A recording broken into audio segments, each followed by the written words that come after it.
guys, I'm super excited this week for this episode of The Pursuit of Everything. My friend Mackie Unruh is here. He is a police officer here in Billings, Montana. CrossFit enthusiast, CrossFit Games athlete. I'm super excited to chat with you today because I've done a bunch of CrossFit and I've ran from a bunch of cops. Not quite the games level. Right. You saw me run. It wasn't much of a chase. So kind of just give me a little backstory. Where you're from, what got you into fitness and the career path that you're in. Yeah, so I'm originally from Salem, Oregon, which is the capital of Oregon. I played sports my whole life. I was lucky enough to get picked up at a community college where I played a couple of years there and got into an all-star game there where MSUB's coach saw me play. And What sport? Baseball. Oh, fantastic. Yeah, baseball. So I got picked up for a scholarship to go play out here, and which is what brought me to Billings. And then from there, graduated with an exercise physiology degree. Met my wife, Courtney, and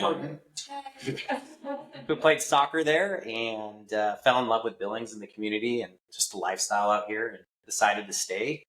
And that's what kind of brought me to this area. And now you serve the area. And now I serve the area. Which is fantastic. So let's talk about your fitness journey first. I know, we met through our wives, but I followed you being in CrossFit and stuff like that, and you were big into that.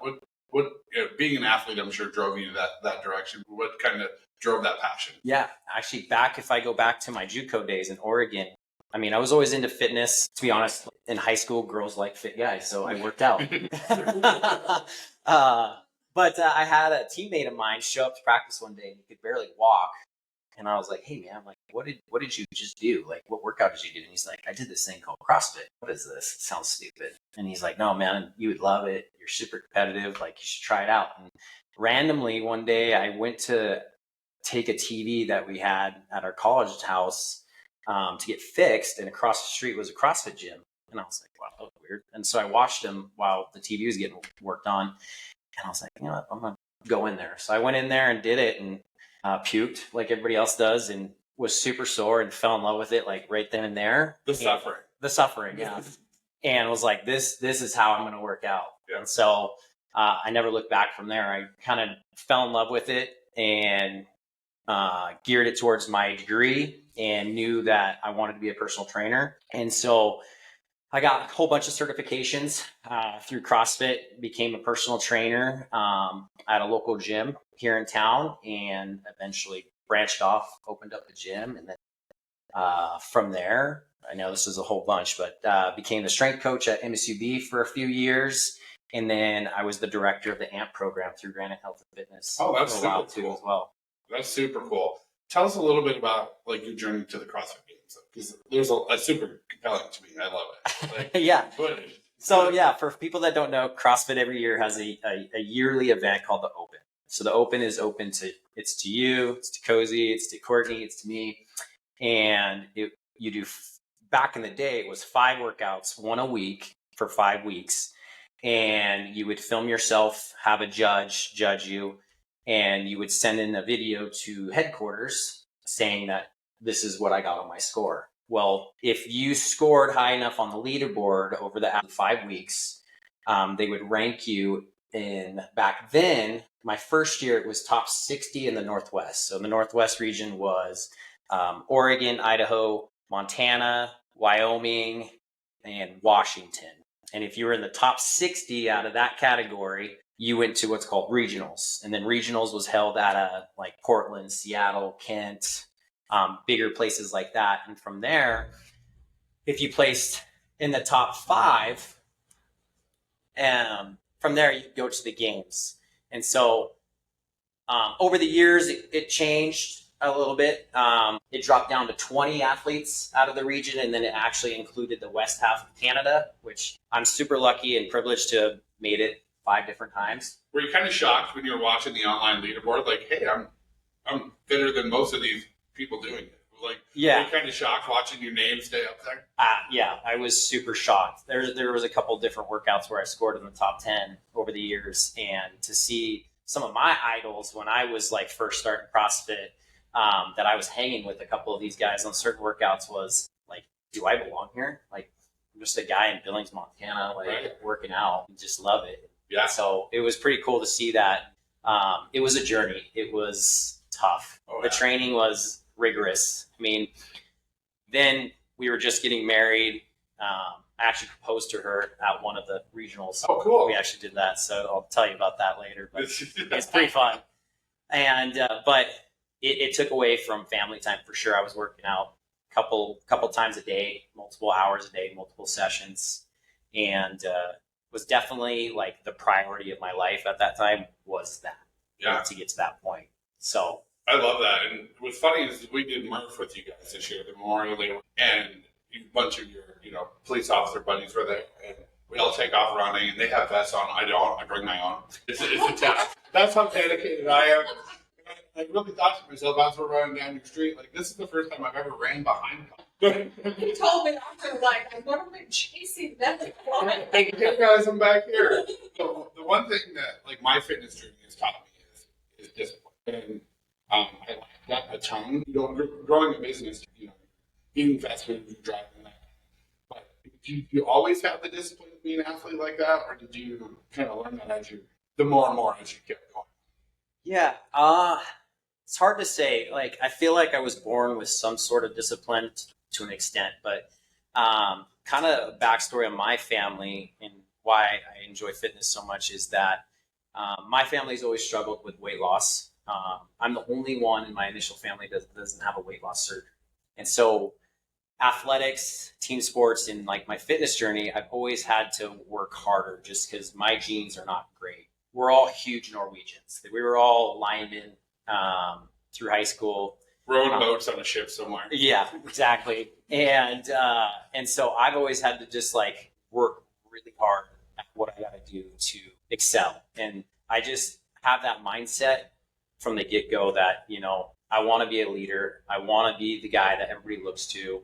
I want to be the example on whatever it is, whether it's my baseball team, whether it's teaching my kids, whatever, or being an officer nowadays. And what's cool now is you can teach your kids that discipline. You can show them that hard work and that it pays off, and you can do it. You don't have to follow your genetics, per se. Let's talk about the pivot from personal trainer, working at a gym, owning a gym, to joining the police force. Yeah, so there's a lot to that. Towards the end of my personal training career, so I was personal training. I was running Granite's AMP program, which is the high school, middle school program for the kids. And then I was also doing MSUB, strength and conditioning. So I had all the teams up there as well. And during that time, I always knew I was passionate about like two things in life, and that was health and fitness and being a first responder. So I come from a family that has a whole bunch of first responders in it. Grandpa was fire chief for 30 years in Aurora, Oregon. A whole bunch of cousins that are in fire, and then an uncle that was sheriff down in Eugene. And so I was like, you know what? Firefighting is probably the route I should go because it will allow me to keep doing CrossFit at a competitive level and have the time to train with their work schedule and personal train on the side, because most fire has a second gig along with their job. And so I was out with Lockwood Fire for I think 4 years as a volunteer, working my way up. And I just found like my cup wasn't full there. Like, fighting fire is fun, but it's so far and few that most of your daily stuff is medical.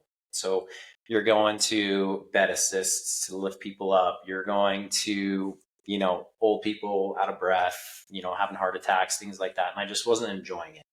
And I wasn't enjoying learning tying knots for 4 hours. I wasn't enjoying cleaning a clean truck every day, because it went on to one call, and I had to go clean it because it went outside, even though it was clean. And so a buddy of mine who's on the department with me said, hey, I really think you would like policing. You should do a ride along. And so I did a ride along with him, and it was exciting. It was new, and it was just fast paced and kind of more my lifestyle. And I never looked back. I got hired on. And now I've been doing it this is going on 7 years. That's fantastic. We chatted a little bit before about, the fire department doesn't have a ton of advancement. And that's probably one of the allures to the police department, because you can move up the ranks and now you're in SWAT, which is fantastic.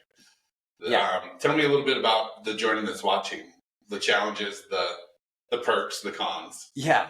I'm super lucky. It was a journey to get on SWAT. And so I had tried out multiple times and What's the tryout? Yeah, so a tryout basically incorporates 5 different things, which would be a fitness aspect. So you have to meet a fitness standard, and then you have to meet a shooting standard, and then you interview, and then you have a scenario base. So I guess 4, sorry, not 5. And those are all scoring on how you do on each one. So if you're the fastest shooter and most accurate shooter, you score high. If you are the fastest fitness guy, or do the most pull-ups and dips, which is one of the standards, You're like, check. Yeah, the easiest part. So now I'm trying to think, what to fail at? Yeah. And then interview, which is very intimidating because you got all the guys you kind of look up to in the department, and it's a panel. So you're just in a room sitting right in front of them, and there's, I think, 7 of them asking you questions, and you're in there for about an hour just getting grilled and judged. So that's not my favorite part. And then the scenarios are basically scenarios of nothing you wouldn't see on patrol, but it'd be like the worst call you ever go to, kind of scenarios that we could potentially deal with. But like I said, I had failed the shoot once, and then came back after that and was ready for it, and was trying out with a whole bunch of friends of mine, and the fitness part came, which I'm not worried about. I got up to go and I tore my Achilles. Oh no! Which I would not put on my worst enemy. It was the worst thing I've been through in my bet. life. Courtney could probably vouch on that one. That sounds awful. It was a long recovery, but just the way my mindset was like, I can't go out like that. That is not how I'm gonna stop. I'm 33 years old. I want this. I've been wanting this my entire time I've been here. Cops become cops half the time because they want to be SWAT. They want to do the cool stuff. They want the cool gear, and they want to be involved in the more higher risk kind of things. And that's just kind of how I've always viewed myself, is like, I want to be a part of that. And to tear my Achilles on the part that I knew I would crush was tough, but I took that and ran with it. And 2 days after my surgery, 3 days after my surgery, I'm in the gym working out, going with what I can do with one leg, and had the mindset of like, I'm going to get it after this. I know I am. And so I was lucky enough the next time that I got it. I think that shows a lot of successful people. It looks like, everybody sees the view from the mountaintop. They don't see the climb, right? So I think perseverance is a huge area of success. Like, they see me building 60 houses a year. They didn't see the years that I built 5, 8. There's that climb to success, which I find more enjoyable than the actual, you set a goal, you work for it, and then you hit it, and then you just set bigger goals. Yeah. And so being having that perseverance to get through that injury, the shooting, that says a lot to your character. I really appreciate that about you. Walk us through a day in the life of somebody on SWAT. Like, for guys like me who didn't grow up loving police officers. That's fair. It's intriguing to me. So just walk me through a day in the life, like what your day looks like. Right, you're just sitting around chilling, waiting for something to happen. Right. Right? I wish that was the case. Right. Hopefully one day the SWAT team can get to that point. On Billings. But we are a part-time team, so most of us have our daily jobs. Half the team are detectives. Some of them are command staff. I'm on patrol. I'm a beat cop. I work the afternoon shift, and so basically how it works with SWAT is it's just on call, 24/7, 365. So my daily life is pick a beat, which I usually work the south side. Like, the south side's fun, and take 911 calls until something extreme happens where it reaches the capacity of what a patrol level can handle, and then SWAT gets called out, and then we take the scene from there. Yeah, that's super cool. And then we train. Yeah, and then we train a couple times a month. Okay, that's what it is. It's being a police officer, and especially in SWAT, is a super stressful job. No matter what you're doing. How do you, besides exercise? Because I know that's going to be the answer. But how do you cope with that emotional stress? That way. Yeah, I mean, like you said, exercise helps. Every cop needs to find whatever it is, because the job over the 20 years or 20 plus years you serve for a community, you see some of the worst of the worst. Even in just my short time, I've seen plenty of things that still I think about from time to time, and finding outlets that are healthy outlets sometimes could be hard. So for me, it's fitness. For me, it's getting out and being with friends. And I'm lucky enough to have some my best friends be patrol officers as well, and we get together and just kind of decompress from everything. And so having a good community around you, and being open to not hide it and keep it in, just being willing to talk and let the hard stuff be helps a ton. Oh, I bet. Yeah. Yeah, even back to the exercise point, for the first part of my career, I dealt with stress by like going to the bar. And, and everything I do is over the top. I'm not the two kind of beer kind of guy. But when I started exercise, I've always exercised. But even Cozy and I were talking about this the other day. She's like, I just came back from the gym and I felt better. It's the dumbest thing. It's the opposite of what you think. You think I should rest and not work out. But then once you go do it, there's like a stress relief that's just crazy. So to me, I think that's probably the biggest stress relief. 100% for me. Like you hit it on the nail. Like for me, getting into the gym, turning off your brain and just doing something really hard that makes you feel really uncomfortable and sweating it out. And that's what I loved about CrossFit is, the music's loud. You don't think about anything else. You're just trying to survive that workout. Exactly. You're just trying to get through. And that was the best part. So we talk about the pursuit of everything. So that's not just your career. That's not fitness. It's fatherhood and marriage as well. How has life changed since, being married and young children? Your priorities have to shift a little bit. So obviously you're not a games athlete anymore. No, I'm retired, but there's talks about me maybe going masters. Oh, I love back. it. So we'll see. We'll see if I can get in the pain cave some more. Yeah, so that's something in our marriage, and as a father, I've had to learn quickly, because if you were to ask people back in 2014 through 18, like, who is Mac? And they would say he's a CrossFitter. Mm-hmm. Like he lives and breathes CrossFit. And our first child was born in 18, and now we have 3. Switching careers, things like that. And so I've had to take a step back from the fitness industry and my like personal goals. And now my goals are family, health and fitness, and our faith. And so it's been a learning curve. I'm still learning every day. It never stops. Never stops. Yeah, I understand. So I'm not perfect by any means. They keep telling us. But yeah, exactly. They definitely tell us. That is for sure. Tell me for sure.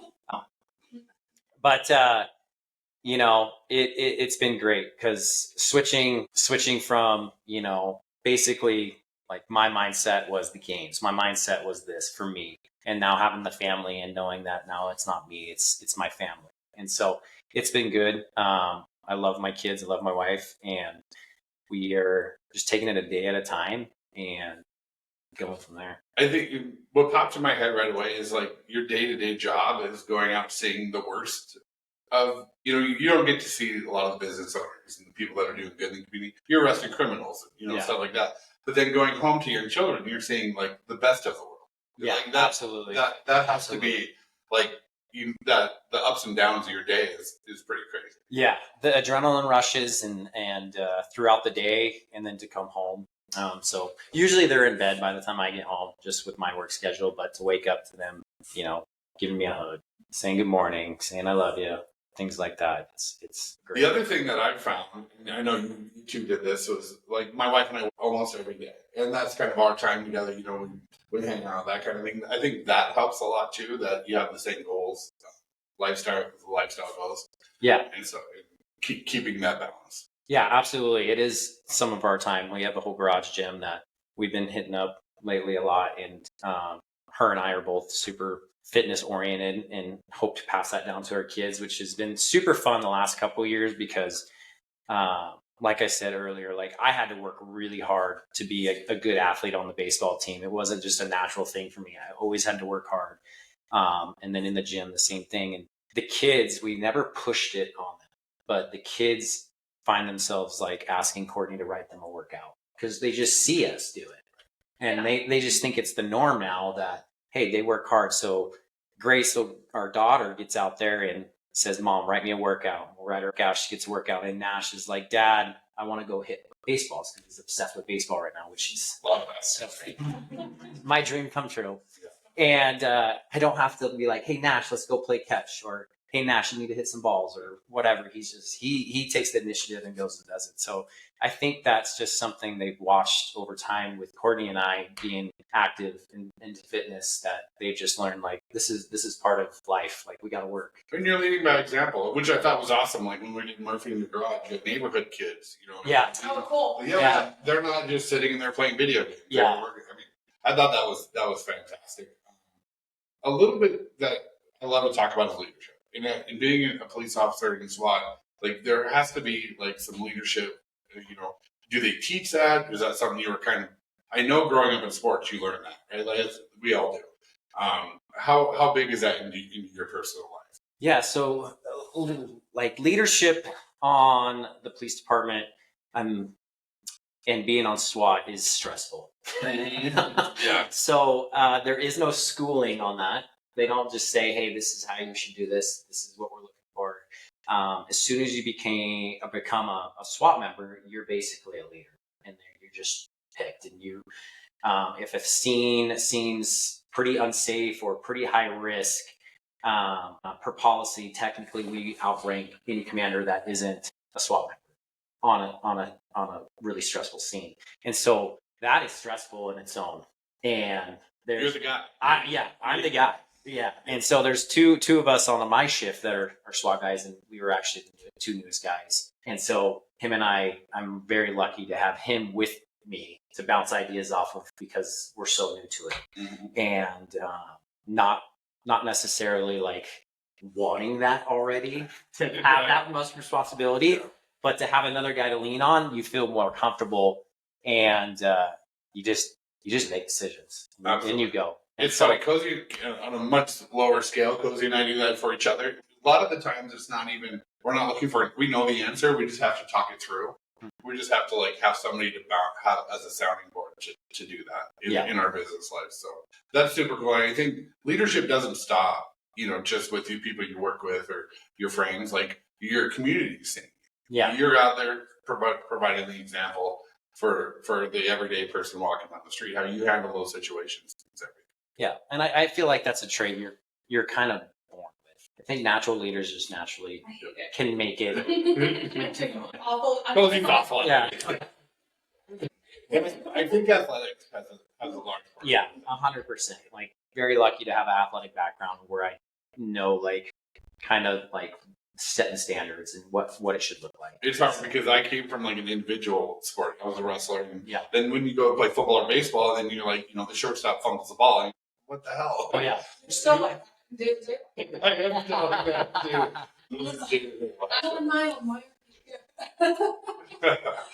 So we're just gonna rapid fire a couple questions at the end. My favorite question at the very end: what was your favorite CrossFit workout? Fran. Oh. Still. I mean, it would hurt way more right now. Right. But Fran was one of the first workouts I ever did. Yeah. And I love thrusters and I love pull-ups. I love going really fast, really hard. What was yours? That's like my thing. Yeah, it's something that's like 40 minutes where you have to like get them comfortable and just kind of stay there instead of like, so God, what was something like that? Like even like a Murph, something like that, where it's just really long. I like those. And I like those better because like I'll just get through it. Yeah. Like right foot, left foot, just keep going. Yeah. And I don't want to like red line. I just want to like be kind of uncomfortable and just stay there. Anything with push-ups. Yeah. The thing I like about Fran is, right, it's 4-time 21-15-9 thrusters pull-ups. And 4-time workouts are my favorite because it's you against the clock. Like, you're not done until you get the work done, right? AMRAPs or as many reps as possible type workouts. Yeah. You're like, go hard for 5 minutes. You're like, okay, I got 10 minutes left. I can coast for a few and then go hard at the end. Whereas like those per time workouts when they're just balls to the wall. Your lungs are burning. It is you versus what's in between your head and the clock. Yeah. Right, but then you're like, just get it over. Yeah. So those are my favorite workouts. But Fran is definitely will always be my favorite. Absolutely. So, what's your go-to? Like meal prep food? Cass asked that. Let's go like your favorite cheat meal. Then. I like that. Cheat meal? Yes. Coors Light, pizza. Definitely a banquet beer for sure. I'm a Coors heavy guy, and then I mean just the classic pizza. Yeah. Pizza's hard to beat. After a good pizza, pizza and beer, that's really hard to beat. Best dad moment so far. Best dad moment. First thing that came to my mind was just watching Nash and his enjoyment of baseball without me like forcing him. Because I mean, before we had a girl first, and I was like, we're gonna have all 3 girls. Or I guarantee it, I'm gonna be a girl dad. And then to see him born was just like the greatest moment. And then I'm like, he's gonna be a baseball player. He's gonna play for Oregon Ducks. He's gonna go play in the MLB. No pressure at all. And when we got him into T-ball and to see like his passion without me like forcing it on him is like the greatest feeling. And that's a tough question. What's yours? Yeah, that's a good question. Yeah. Probably like coaching wrestling and watching him like try as hard as he possibly can, even if he loses. Like just that all-out moment. That like there's some funny moments because he was always out of shape because he hates working out. Like jumping over a kid to win in the last seconds, that kind of stuff. Cozy was trying to video, but it's all over the place. I think I coached everything. Football, wrestling, baseball. Those are like the times that, I didn't have the time to do it, but you just make the time. Yeah. Because our dad was a truck driver, wasn't able to come to everything. And so I went to everything. And I miss it, because we don't get to do that anymore. My youngest is a senior. He picked up wrestling 2 years ago. And I'll miss it. It's the funnest part. Yeah. Wrestling was your proudest moment. I'll have to show you the video. I think just like watching your kids do. That was a much fun. Yeah, my older son would get up every morning and sit and watch sports. Just those little things. All right, my favorite question. Courtney, you can answer this too. As an athlete, as a competitor in your business, do you hate to lose or do you love to win more? And we've got a tally, men and women, of what they... That's a good question because I really love winning, but I hate losing. Yeah, I hate losing. It's the worst. I would probably say hate losing more than anything, and that's anything in life. Like between Courtney and I, it's cribbage. Oh yeah. Like I absolutely hate it. Yeah, but it is everything. But yeah, workouts, not getting a position on whatever I'm interviewing for work, things like that. Like I hate losing. Absolutely. And I'm like that with sales. Like and the reason I say that I hate to lose because I think competitors expect to win. Mm-hmm. I think we go into every, like obviously like when I go do work with you guys, I don't expect to win. A win for me there is finishing. But just expecting to win is a winner's mindset. Courtney, I know I've asked you this before, but let's hear it again. I was thinking about this when we were looking at the podcast, and I was like, I think I said love to win last time, but I don't know. I think I would kind of stick with that, like love to win, because I do feel like losing is just like such a growth area where you're like, oh, it drives you to do better, but I do love it. You said gross. That's a good answer. I said it's gross. But I think I would totally say Mackie is losing. Board games and yes. Even against Nash. Yeah. We have this kid Monopoly version, and he beats me every time. And I'm actually trying, and it is annoying. What's fun now as a dad moment is my older son. We play golf on Sunday, and he's getting dangerously. He plays 4 or 5 times a week. I don't have time to play the ball. He's coming dangerously close to me, but I just will not. I'll die before that. Yeah, like, exactly. I don't want it. The funny thing is, he thinks you're full of shit. He's always like, he's apparently not counting until the very end. Here's my score, and of course he beat me by 1. That's funny. He's like, he's making this up. And I'm the worst runner on the planet, but I'll still beat Cozy in the mile. Just did it a couple weeks ago. I beat her in trout run After 75. after 75. Yeah. Sure. I was the athlete that like showed up expecting to win. I was just like good at everything Yeah. and didn't put it. If I probably would have put in some hard work, it probably would have been a little more I feel fruitful. like that's what happens 90% of the time. Like the kids who are super naturally good are like Lazy. vice versa. You're like, if you could meld the two Oh, together. absolutely. Yeah. Hating to lose is my go-to in life. So My Yeah. love to win is like a negative love to win though. Like I'll be like, oh, I love winning. it's like, Yeah. That's what it is. well, thank you so much for being here. I really appreciate it. We're the Pursuit of Everything. You follow me on Instagram, Levi Wanner.